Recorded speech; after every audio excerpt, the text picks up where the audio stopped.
नमो नमः छात्रों, आज की कक्षा में पुनः आप सभी का बहुत बहुत स्वागत है। आप देख रहे हैं सुदर्शन जैन के साथ ज्ञान सुधार चैनल पर तद्धित प्रत्यय। जैसा कि छात्रों अभी आपने हमारी पुरानी वीडियो में आपने जो परिभाषा और जो प्रत्यय पढ़े थे उसमें परिभाषा तो यही थी कि जो प्रत्यय संज्ञा सर्वनाम और क्रिया विशेषण आदि शब्दों के साथ प्रयुक्त होकर अर्थ में विशिष्ट प्रकार का या विशेष परिवर्तन लाते हैं उन्हें हम तद्धित प्रत्यय कहते हैं। ठीक है, ये सब एक इसके साथ प्रयुक्त होते हैं संज्ञा सर्वनाम और क्रिया विशेषण आदि शब्दों के साथ ये प्रयुक्त होते हैं। सर्वनाम इत्यादि शब्दों के साथ ये प्रयुक्त होते हैं और उनके साथ प्रयुक्त होते हैं तो अर्थ में भी एक विशेष प्रकार का परिवर्तन ला देते हैं।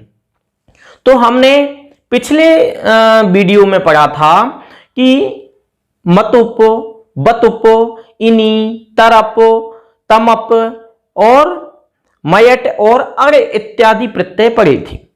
तो प्रत्यय हमें कहां से पहचान होती है? प्रत्ययों की पहचान हमें शब्दों को देखकर होती है। जैसे किसी ने कहा मतुप प्रत्यय से युक्त शक्तिमान, ज्ञानवान, तो जो शक्तिमान में मान दिखा तो उससे हमें मतुप प्रत्यय की पहचान हो जानी चाहिए।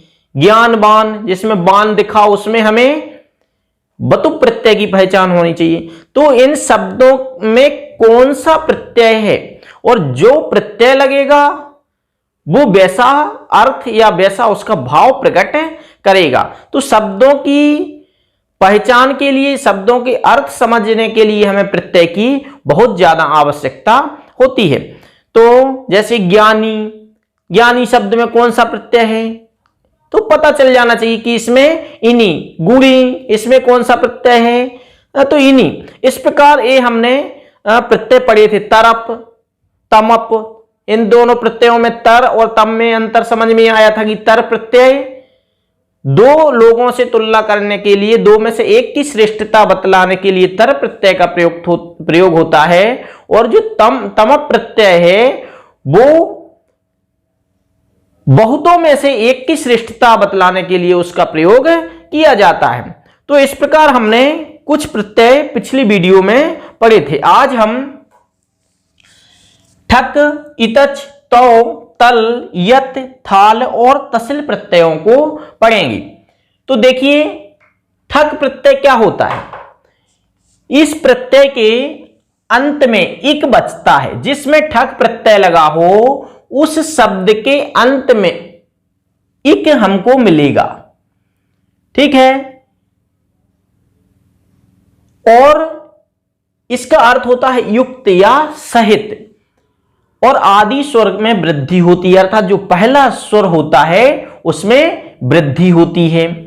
तो जैसे यहां पर देखें धर्म प्लस ठक, यहां जो एक लिखा है जो हमने इधर शेष बचा था उसका एक यहां पर लिख दिया तो क्या हो गया? धर्म एक शब्द है और इसमें हमने ठक प्रत्यय लगाया तो ठक का क्या बचना था इधर शेष? इक। तो धर्म इक बराबर धार्मिका और बड़ा धा कहां से आ गया? तो यहां इसकी विशेषता है कि आदि स्वर में वृद्धि होना, तो इसलिए यहां पर धार्मिका शब्द बना। अर्थात धार्मिक अर्थात जो धर्म क्रियाओं में संलग्न हो या धर्म क्रिया में लीन हो उसे धार्मिक कहते हैं। ऐतिहासिक धर्म से संबंध रखने वाले को धार्मिक कहते हैं। इतिहास ठक का एक शेष बचना है तो और आदि स्वर में वृद्धि होनी थी तो ई का ए हो गया तो ऐतिहासिक कहा। तो यहां पर ऐतिहासिक अर्थात इतिहास से संबंधित। तो ये ठक प्रत्यय हमने समझा। ठक प्रत्यय का शेष क्या बचता है? इक शेष बचता है और अर्थ युक्त अर्थात उससे सहित, इतिहास से सहित ऐतिहासिका, धर्म से सहित धार्मिका। ठीक है ना? समाज के गुणों से युक्त सामाजिका, राजनीति के गुणों से युक्त राजनैतिक।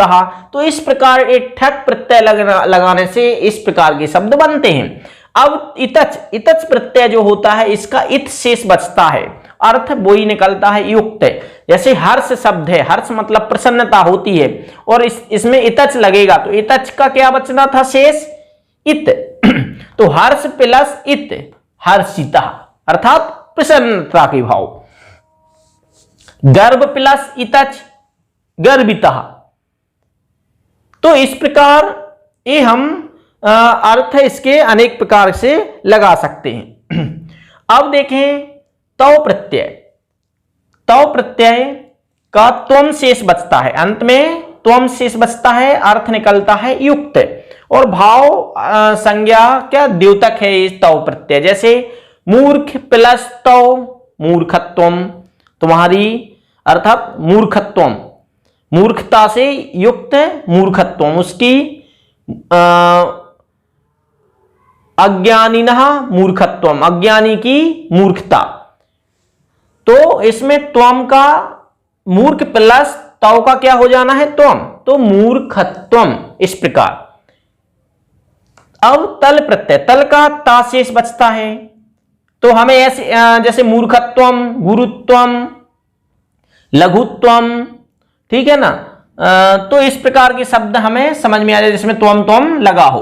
अब तल प्रत्यय, तल प्रत्यय का अंत में ता शेष बचता है, अर्थ निकलता है वो युक्त, और भाव संज्ञा हेतु ही ये प्रयोग होता है। जैसे मूर्ख प्लस तल तो क्या हो जाएगा मूर्खता, मूर्ख प्लस तल मूर्खता, गर्व प्लस तल गर्विता, हर्ष प्लस तरल हर्षिता।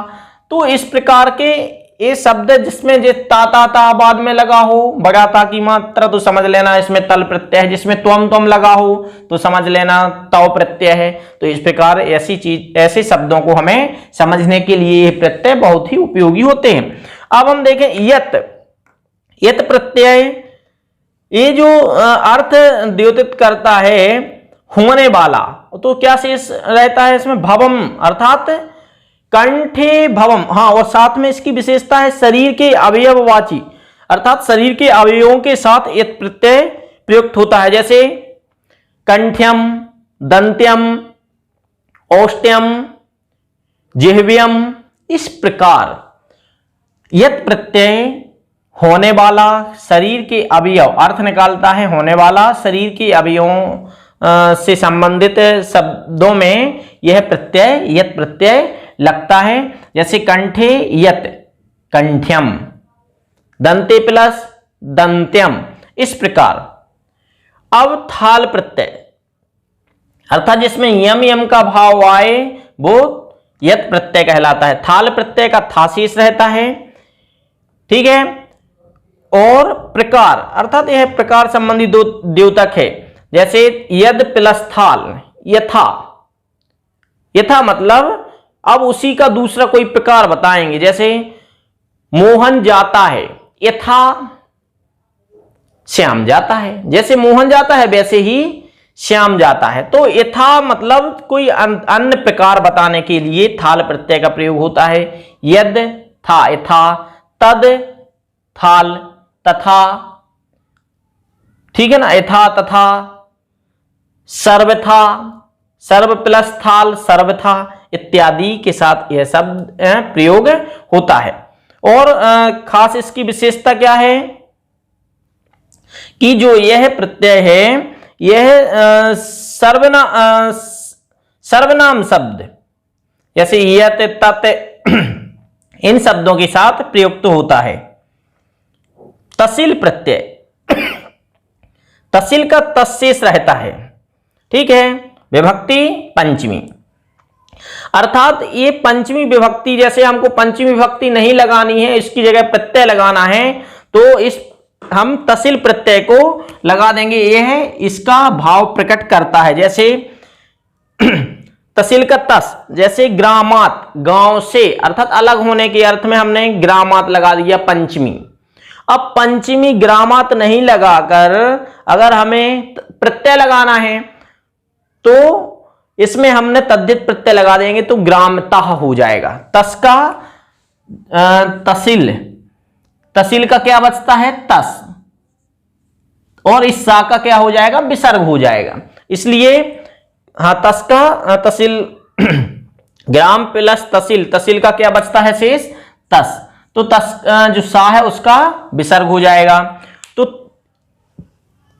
इधर ग्राम अर्थात जैसे हमें पंचमी विभक्ति का प्रयोग नहीं करना, तो हम तसिल प्रत्यय का प्रयोग ग्रामतः, नदीतः, गृहता इत्यादि,